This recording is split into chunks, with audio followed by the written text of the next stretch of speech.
Hi, ഞാൻ കോളേജിൽ certificate മേടിക്കാൻ പോയപ്പോൾ എടുത്തൊരു വീഡിയോ ആണ്. അപ്പം ഞാൻ പോയത് ബസ്സിനും പിന്നെ അതുപോലെ തന്നെ ട്രെയിനും ഒക്കെ കയറിയാണ് പോയത്. അപ്പം ജസ്റ്റ് ഇനി ഇങ്ങോട്ട് വരുന്നവർക്ക് അതൊന്നും ഉപകാരമായിരിക്കുമെന്നും കണ്ടാണ് വീഡിയോ എടുത്തത്. കാരണം ബസ്സിലും ട്രെയിനിലും ഒക്കെ എങ്ങനെയാണ് കാർഡ് യൂസ് ചെയ്യുന്നത് അതൊക്കെ ഒന്ന് കാണിക്കാമെന്ന് കരുതി. അങ്ങനെ ബസ്സിൽ ഇവിടെ ഞാൻ ഓക്ലൻഡിൽ AT കാർഡെന്ന് പറയും. ഈ കാർഡ് നമ്മൾ റീചാർജ് ചെയ്താണ് യൂസ് ചെയ്യുന്നത്. ബസ്സിൽ കയറുമ്പം തന്നെ നമ്മൾ ഡോറിൻ്റെ സൈഡിൽ അത് ടാഗ് ചെയ്യാനായിട്ടുള്ളൊരു ഇതുണ്ട്. അപ്പം നമ്മൾ കാർഡ് അവിടെ ടാഗ് ചെയ്തിട്ട് കയറണം. അതുപോലെ തന്നെ നമ്മൾ ഏത് സ്റ്റോപ്പിൽ ഇറങ്ങുന്നതെന്ന് വെച്ചാൽ അത് ഇറങ്ങുമ്പോഴും ടാഗ് ചെയ്യണം. അപ്പം നമ്മുടെ കാർഡിൽ നിന്ന് എത്ര നമ്മൾ ട്രാവൽ ചെയ്ത് ദൂരത്തിനനുസരിച്ചുള്ള പൈസ കട്ടായിക്കോളും.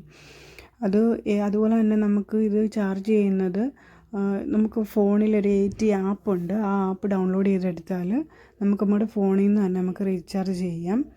നമ്മുടെ ATM കാർഡ് യൂസ് ചെയ്ത് നമുക്ക് റീചാർജ് ചെയ്യാം. അതുപോലെ തന്നെ നമ്മൾ ഇറങ്ങാൻ നേരത്ത് നമ്മൾ ഈ സൈഡിലൊക്കെ കാണുന്ന ഒരു റെഡ് ബട്ടണുണ്ട്. ആ ബട്ടണിൽ നമുക്ക് ഇറങ്ങേണ്ട സ്റ്റോപ്പിന് തൊട്ട് മുന്നായിട്ടൊന്ന് പ്രസ് ചെയ്യുമ്പം ഒരു സൗണ്ട് കേൾക്കും. അപ്പം ഡ്രൈവറിന് മനസ്സിലാകും നമുക്ക് അടുത്ത സ്റ്റോപ്പിൽ ഇറങ്ങണമെന്നുള്ളത്. അപ്പം ഡ്രൈവർ അടുത്ത സ്റ്റോപ്പിൽ ബസ് നിർത്തിക്കോളും. അങ്ങനെ നമുക്ക് ഇറങ്ങാം. അങ്ങനെയാണ് ഇവിടുത്തെ സിസ്റ്റം.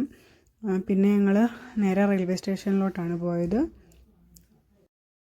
അതുപോലെ തന്നെ നമുക്ക് ഇവിടെയൊക്കെ റീചാർജ് ചെയ്യാനായിട്ടുള്ള ഓപ്ഷനുണ്ട്. ഇവിടെയൊക്കെ നമുക്ക് കാർഡിട്ട് അല്ലെങ്കിൽ പൈസ ഇട്ടൊക്കെ നമുക്ക് ഇവിടുന്ന് റീചാർജ് ചെയ്യാം.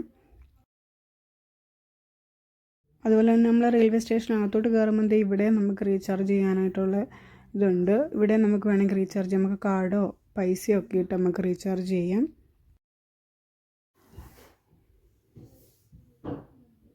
അതുപോലെ തന്നെ ട്രെയിൻ കയറാനായിട്ട് നമുക്കിവിടെയാണ് ടാഗ് ചെയ്യേണ്ടത്. ഇവിടെ ടാഗ് ചെയ്തിട്ട് നമ്മൾ ട്രെയിൻ വരുമ്പോഴത്തേക്കും ഡയറക്റ്റ് അങ്ങ് കയറിയാൽ മതി. പിന്നെ അതുപോലെ തന്നെ ട്രെയിൻ കയറിയിട്ട് നമ്മൾ ഏത് സ്റ്റോപ്പിലാണ് ഇറങ്ങേണ്ടത് ആ സ്റ്റോപ്പിൽ ഇറങ്ങി കഴിയുമ്പോൾ ഇതുപോലെ തന്നെ ടാഗ് ചെയ്യാനായിട്ട് കാണും. അവിടെ നമ്മൾ തിരിച്ചിറങ്ങുമ്പോൾ ടാഗ് ചെയ്യണം. കയറുമ്പം ടാഗ് ചെയ്യണം. അതുപോലെ തന്നെ ഇറങ്ങുമ്പോഴും മസ്റ്റായിട്ട് ടാഗ് ചെയ്യണം. അല്ലെങ്കിൽ ആ ട്രെയിൻ അല്ലെങ്കിൽ ആ ബസ് എവിടം വരെ പോകുന്നുണ്ടോ അവിടം വരെ പോകുന്ന പൈസ നമ്മുടെ കാർഡിൽ നിന്ന് കട്ടാകും.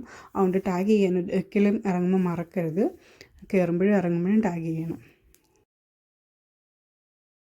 പിന്നെ നമ്മൾ പോകാനായിട്ടുള്ള ലൊക്കേഷൻ ഈ AT ആപ്പിൽ അല്ലെങ്കിൽ ഗൂഗിളിൽ അടിച്ചു കൊടുത്തു കഴിഞ്ഞാൽ നമുക്ക് ട്രെയിൻ അല്ലെങ്കിൽ ബസ് നമ്പർ ഏതാണ്, ട്രെയിൻ ഏതാണ് എന്നുള്ള ഏത് പ്ലാറ്റ്ഫോമിലാണ് നിൽക്കേണ്ടത് അതൊക്കെ നമുക്ക് കറക്റ്റായിട്ട് ഗൂഗിൾ അല്ലെങ്കിൽ ഈ AT ആപ്പിൽ നിന്ന് ഓക്ലൻഡ് ആയതുകൊണ്ടാണ് AT ആപ്പ്. വെല്ലിംഗ്ടൺ ഒക്കെ വേറെ കാർഡാണ് യൂസ് ചെയ്യുന്നത്. ഓക്ലൻഡിൽ AT ആപ്പ് എന്നാണ് അറിയപ്പെടുന്നത്. അപ്പം നമ്മൾ ആ ആപ്പിൽ അല്ലെങ്കിൽ നമ്മൾ ഡയറക്റ്റ് ഗൂഗിൾ നോക്കിയാലും മതി.